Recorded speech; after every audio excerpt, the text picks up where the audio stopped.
प्रिय विद्यार्थियों, मैं रतन सिंह, राजनीति शास्त्र विभाग, वैश्य महाविद्यालय भिवानी आपके समक्ष केंद्र और राज्य संबंध विषय के साथ उपस्थित हूँ। जैसा कि आप सब जानते हैं, भारत में संघात्मक शासन प्रणाली को स्वीकार किया गया है।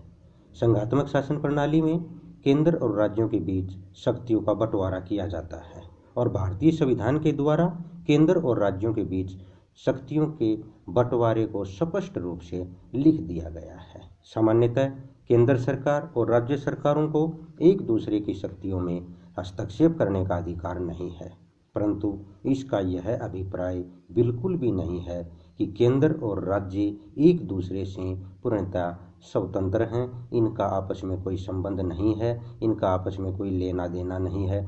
वास्तव में दोनों का एक दूसरे के साथ गहरा संबंध है।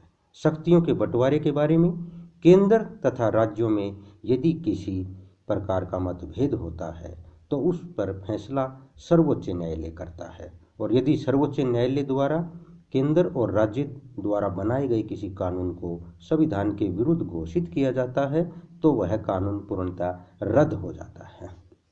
केंद्र और राज्य के संबंधों का भारतीय संविधान की 19 धाराओं में वर्णन किया गया है।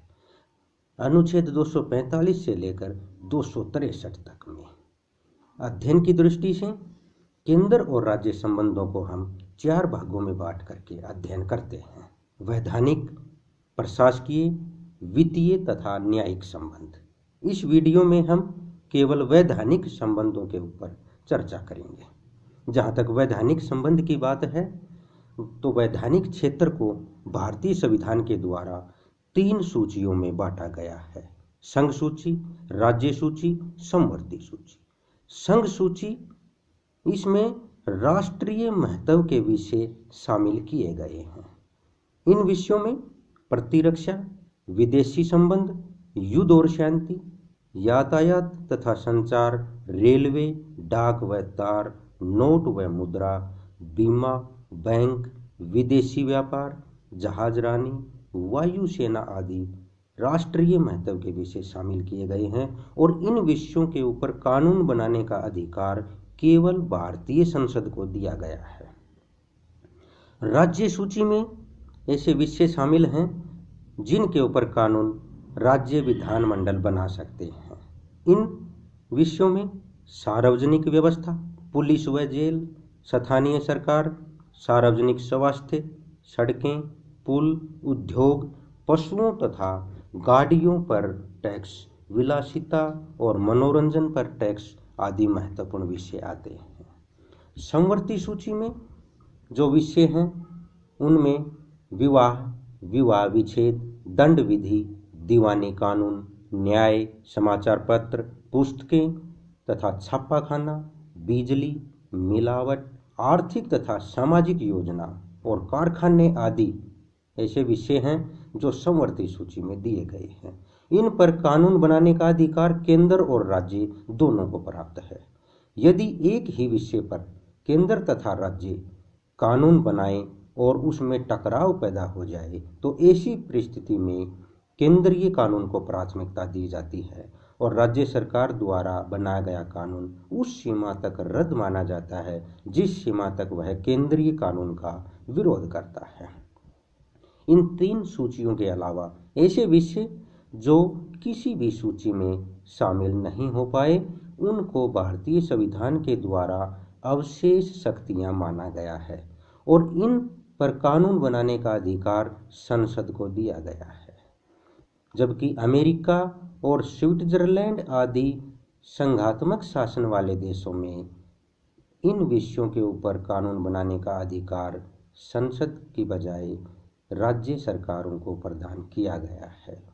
इस प्रकार वैधानिक शक्तियों के बंटवारे से स्पष्ट होता है कि केंद्रीय सरकार राज्य सरकारों की अपेक्षा अधिक शक्तिशाली है, क्योंकि संघ सूची जो बड़ी महत्वपूर्ण सूची है वह तो पूर्ण रूप से केंद्र के पास है ही, साथ में समवर्ती सूची भी वास्तव में केंद्र के पास ही है और केंद्र उसका पूर्णतः उपयोग कर सकता है। बाकी बच गई राज्य सूची, कुछ परिस्थितियों में केंद्रीय विधानमंडल राज्य सूची के ऊपर भी कानून बना सकता है। जैसे अनुच्छेद 249 के अनुसार यदि राज्यसभा में उपस्थित और मतदान में भाग लेने वाले 2/3 बहुमत से सदस्य ये प्रस्ताव पास कर दें कि राज्य सूची में दिए गए किसी भी विषय पर संसद कानून बना सकती है, तो उस विषय पर कानून बनाने का अधिकार भारतीय संसद को मिल जाता है और यह प्रस्ताव 1 वर्ष के लिए माना जाता है। लेकिन राज्यसभा एक और प्रस्ताव के द्वारा यह अवधि 1 साल के लिए और बढ़ा सकती है। अनुच्छेद 352 के तहत यदि युद्ध या सशस्त्र विद्रोह के कारण आपातकाल की घोषणा की गई हो तो संसद राज्य सूची के किसी भी विषय पर कानून बना सकती है और ऐसा कानून संकट की घोषणा समाप्त होने के 6 महीने बाद तक लागू रह सकता है। अनुच्छेद 356 के तहत जब किसी राज्य में संवैधानिक मशीनरी फेल होने पर वहां का शासन राष्ट्रपति अपने हाथ में ले ले तो संसद को यह अधिकार है कि वह राज्य सूची के विषयों पर कानून बनाए और यह कानून केवल संकट काल वाले राज्य में ही लागू होगा, बाकी दूसरे राज्यों पर लागू नहीं होगा।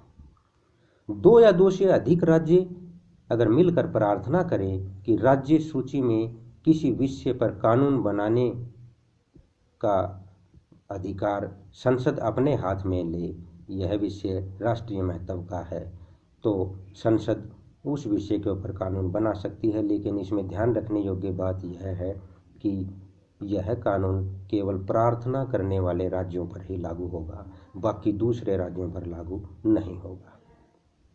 इसके अलावा यदि केंद्र सरकार विदेशी सरकारों से कोई समझौता करती है तो संसद उस समझौते को व्यावहारिक रूप देने के लिए किसी भी प्रकार का कानून बना सकती है, भले ही वह विषय राज्य सूची में ही क्यों न हो।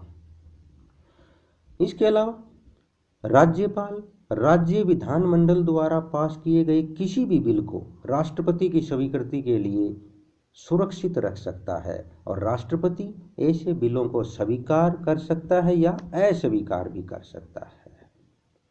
इसके अलावा किसी राज्य की सीमा में परिवर्तन करना हो, पुराने राज्यों को समाप्त करना हो या फिर नए राज्यों की स्थापना करनी हो या फिर उनका नाम बदलना हो, तो यह सब शक्तियां संसद के पास हैं।